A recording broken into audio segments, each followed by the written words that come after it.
the TV thing is really interesting, right? So we think that the entire media market in the world is about $600 billion, right? The TV market is probably half of that.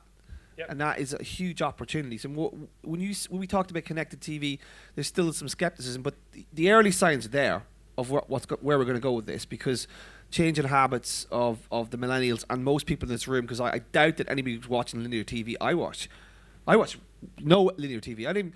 The World Cup, I've just watched one crap game. I'm trying to avoid the English games for all I can, like, you know. I can't fucking listen to them. No offense to the English in the room. Like, I literally do not want you to win the World Cup ever.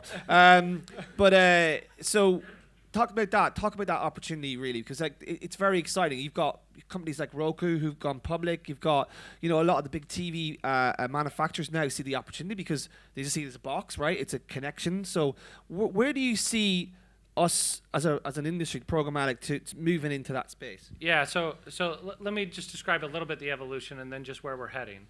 So Netflix changed TV as much as any single company ever. And they did that by saying everything should be on demand.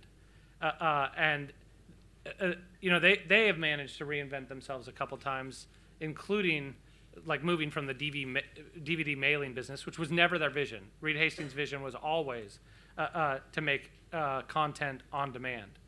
But he also got into the business of creating content. And what has happened is people have experienced on demand and they've said, this is so much better. Being able to watch it when I want, that is not a no-brainer. That's not a revelation. That's not hard to predict. People would rather not be a slave to the clock. That's not hard to understand. So when you get content on demand, everybody else is moving in that direction. So the US market has evolved very differently than the way things have evolved here in Asia, and particularly in China, which is that in the US, we built around mostly Amazon and Netflix. And Amazon and Netflix said, we're going to make everything on demand, and they're going to force everybody else to change. Traditional TV companies initially said they're not going to, and Randall at AT&T changed the game when he said, I'm going to land grab, and I'm going to race to get there, and I'm going to look just like those others. And in the last 12 months, we've watched every major media company in the United States, and arguably in the UK with Sky, start fighting over assets and land grabbing so that they can adjust. And you see companies like Disney kick Jack Dorsey and Sheryl Sandberg off their board because they view them as competitors going forward.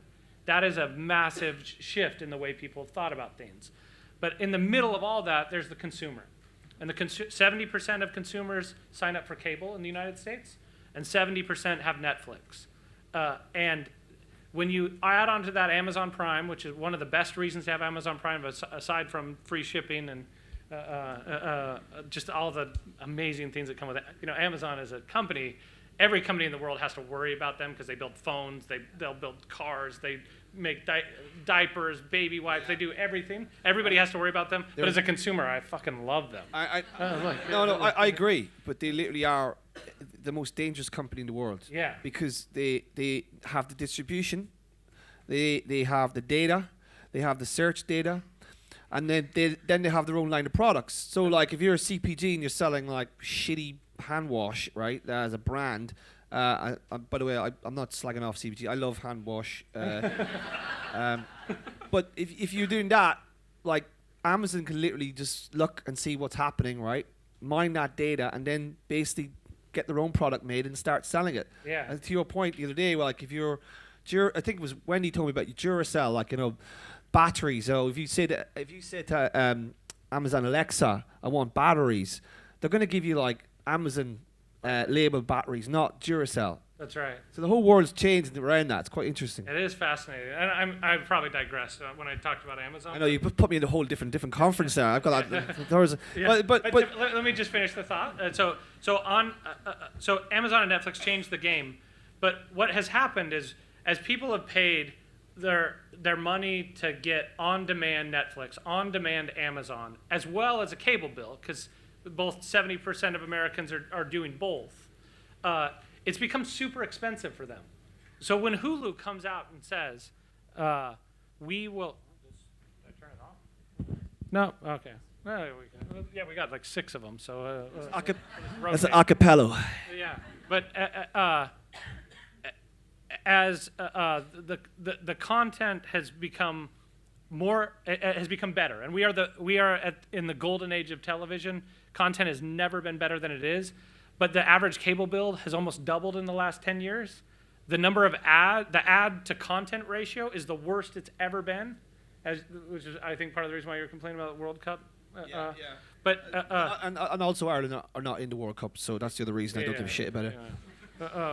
But what this has meant is that when Hulu introduces a new product that says you can either take ads or not, nearly every consumer says I'd rather see the ads because they are tapped out. So last year we talked about 1,000% increase in connected TV.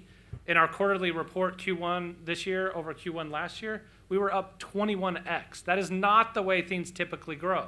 Typically you go 10,000% growth, then 5,000, then 1,000, then 500, then 100, and then you start squabbling over 40, 30, 20% growth.